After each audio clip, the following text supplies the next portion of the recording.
We find many clients concerned about investing in shares and preferring to keep to the assets they know, which is cash and direct property.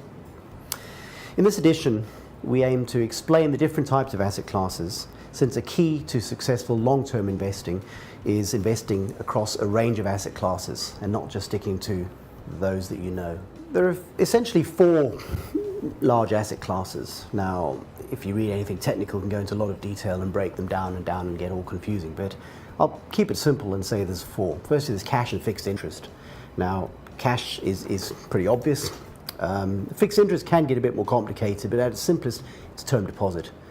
The interest is fixed when you go into the term deposit and you know exactly how much you're going to get and when you're going to get it.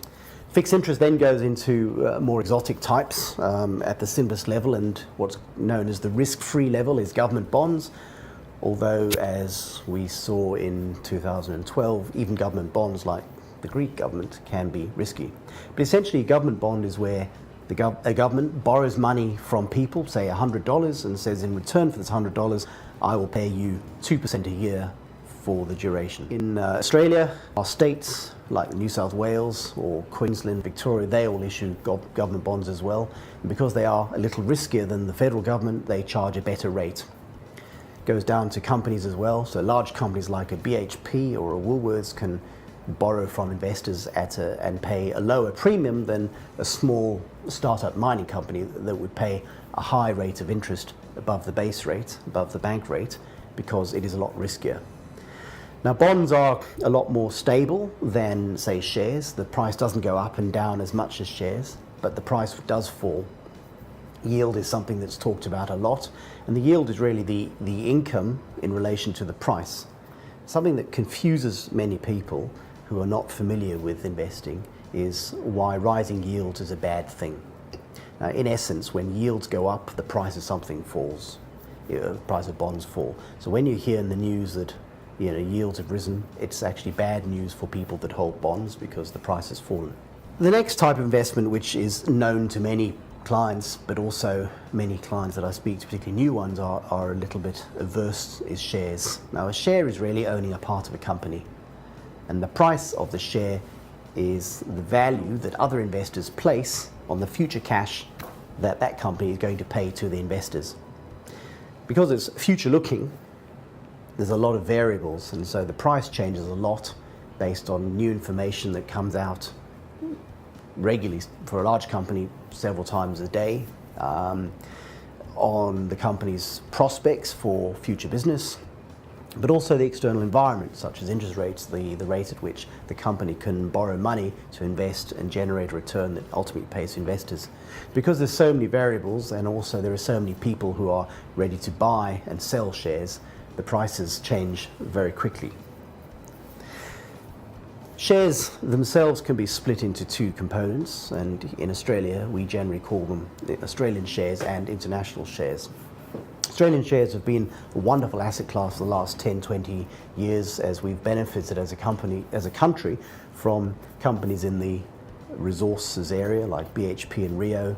As China has developed, they've made a lot of money selling to those developing countries. Internationally, the performance has been a lot lower for Australian investors in the past 10, 20 years for two chief reasons. One, we were beneficiaries of the resources boom, but also our currency has been very strong.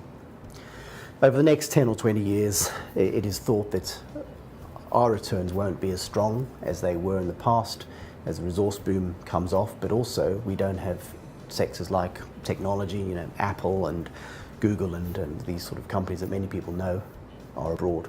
The third category, which is one that many clients know and like, is property. Now, to most people, property is your home, and residential property is an asset class, and so often people looking at investing like to buy another residential property. But that is one of many types. There's also commercial property, so businesses need somewhere to live, to operate from. People with self-managed super fund might buy a commercial property and then rent it to their business. You also get industrial property, which is factories, and then diversified property is a fund that as the name would suggest, invest in both industrial and commercial properties. Now, these asset classes don't go up as much, up and down as much over time, and so are generally quite attractive to some investors that don't like the volatility from shares. But the downside is they have much higher transaction costs, and you can't just sell a room or sell part of a factory or sell a bedroom in a flat. It's all or nothing. So they have a lot less liquidity. And the final asset class is alternative assets. Now that's one almost by its definition is a little bit tricky to explain, but it's really everything that hasn't been covered already. The main categories are what's known as real assets, like the direct property.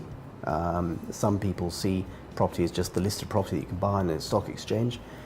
But also you get commodities. People like to buy gold if they are concerned about the world economy falling apart. They might buy gold, seen as a safe haven, although the 20% falls we've had in 2013 might cause some to rethink that. And also absolute return funds, which don't invest looking at beating a particular index, but try and generate a return irrespective of an index. So typically, cash plus 5% might be an objective. So there's a range of different asset classes, and it's important for successful long-term investing to buy assets in each of these and not overpay. Thank you for watching.